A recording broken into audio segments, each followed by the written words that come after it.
I've brought you a gift. Yeah, I know, David Bowie has bigger balls than me.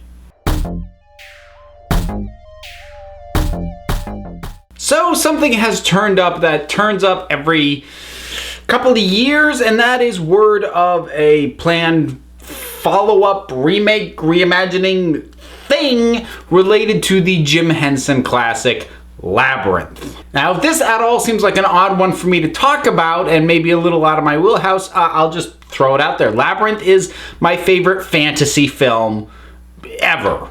Yes, more than Lord of the Rings. Now, what the word is that something that, to the best of my knowledge, hasn't happened before in the various times that it's like been come up or rumored that somebody was working on a follow-up to Labyrinth, and that is they have a director.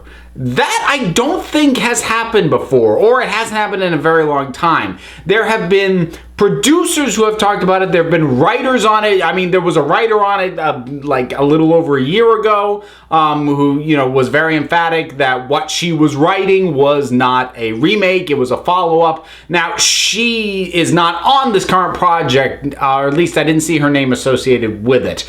So the name now is Fede Alvarez. And he is a director of not a ton of stuff, but he had directed the Evil Dead remake, and he directed Don't Breathe. I haven't seen Don't Breathe. I have seen the Evil Dead remake, so I feel like I've got a kind of general sense of the guy, or at least sort of his potential. Apparently, he's also working on the script. He's got a regular writing partner, same guy he worked on the script for Don't Breathe with. Now, initially, that it seems like an odd pick, a guy who at this point is known as a horror movie director. But of course, one of the aspects of horror, particularly more supernatural horror like Evil Dead is to really sell and get your audience invested in an unreal scenario. And that's a skill set that lends itself to fantasy as well. Now, I'd like to think they're not going to go super dark fantasy because Labyrinth isn't especially. Now, of course, the big elephant in the room, if they're going to do anything related to Labyrinth, and word right now, as I understand it, is that they are still talking follow-up of some kind. Maybe not necessarily a direct sequel, like it may not deal with the same characters, but some sort of follow-up set in that world, dealing with that mythology, and not a remake, which is good. That said, what is the defining characteristic of Labyrinth? It's Jareth.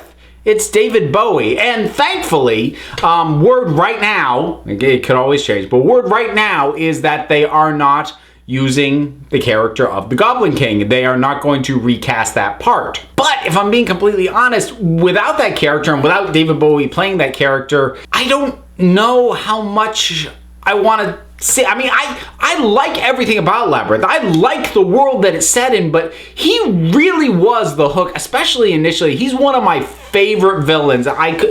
Seriously, I could ramble for probably the next 20 minutes just talking about all the aspects of that character that I love. Even as a kid, he was what really drew me in. So lacking him it just makes it a harder sell for me. Now, if I remove my love of him from it, is this a world, a setting that allows for other stories?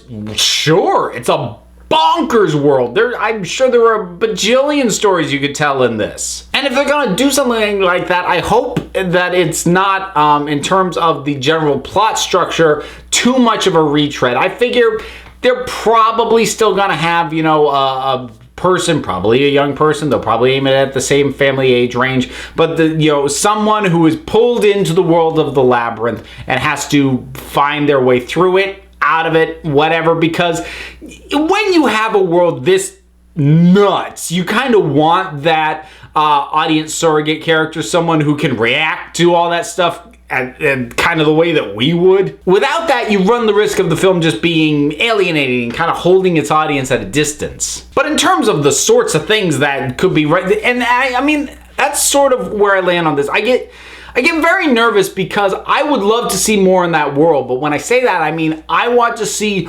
more of that world. I don't want to see a new character just running into the same characters. I don't want somebody else to get stuck in the oubliette and get the helping hands or run into the worm. I mean, I'm not saying have a few. Throw Sir Didymus in there. Something, a little thing, but I don't I don't want to retread. I want an expansion. But honestly, even that is a risky thing to do, because for me, a big part of what I love about Labyrinth is the traditional fairy tale feel. And what I mean by that is it doesn't feel the need to over-explain itself. There's no hows or whys or here's the logic behind it. No, this is just what happens. Why is that what happens? Because magic world.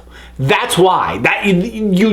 I love that sort of whimsy that you get from, well, why is it like this? Just because. Well, how does that work? It just does. And I enjoy that. That fires my imagination more than something that is overly explained in explicit detail, which is one of the reasons I didn't really care for sort of ancillary and extra stuff that was done around the world of Labyrinth. Like there was kind of a sequel, kind of a manga, and I read a little of it. It just didn't grab me because I'm watching it like explain more about Jareth and about his history. I'm like, I don't want to know. I like trying to come up with my own notions and my own ideas of why he is the way he is. Being told explicitly kind of takes some of the magic away, for me at least. And I think it's going to be really hard to revisit this world without giving into the temptation to add in a lot of those explanations. What I personally kind of would prefer that the Henson Company do in terms of this property is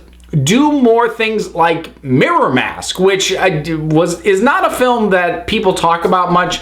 Critics didn't really like it. I liked Mirror Mask a lot. I don't love it as much as the original Labyrinth, but it's very much in that vein. It kind of takes that template but is using a different world, but it is still that, you know, young girl caught in this insane world. Can she get out? And I kind of like the idea of a spiritual follow-up to Labyrinth more than a direct one. Even though, as I said, I really like that world and I would like to see that world again. And I mean, it should go without saying that you do puppets and you do real practical effects for pretty much everything, because if you don't, it won't feel like Labyrinth. I've got that push and pull I think that most people have when something they really care about is getting either made into a movie for the first time or is getting remade or followed up on or whatever, because I'm getting that push-pull of that, yes, more of this thing, and oh God, don't screw it up. So this is one that I at least will be keeping a pretty close eye on. I don't know if I'll do too many videos leading up to it, and there's the distinct possibility the whole thing could fall apart. As I said, there's been news sporadically for a lot of years about some sort of follow-up to Labyrinth, and it's fallen, but it's been in development hell forever. Same with the Dark Crystal sequel, for that matter. Although it makes me wonder if they do the Labyrinth follow-up and it works, would they finally pull the trigger on the Dark Crystal sequel? And honestly, I think that one would make more sense in terms of a project to do. And I say that I actually don't like the Dark Crystal as much as I like Labyrinth, but I feel like that's a world that lends itself more to telling more stories in it, and there wouldn't be as much of a need to retread the same ground as I fear a Labyrinth follow-up would be. But that's sort of where I'm at with all of this. Do you care about the original Labyrinth? What does this news do for you? Whatever your thoughts are, drop something down in the comments. Let's talk about it. Don't forget to like, subscribe, check me out on Twitter at Council of Geeks. Give a listen to the Council of Geeks podcast, available on iTunes and Stitcher. And until next time, this council is adjourned.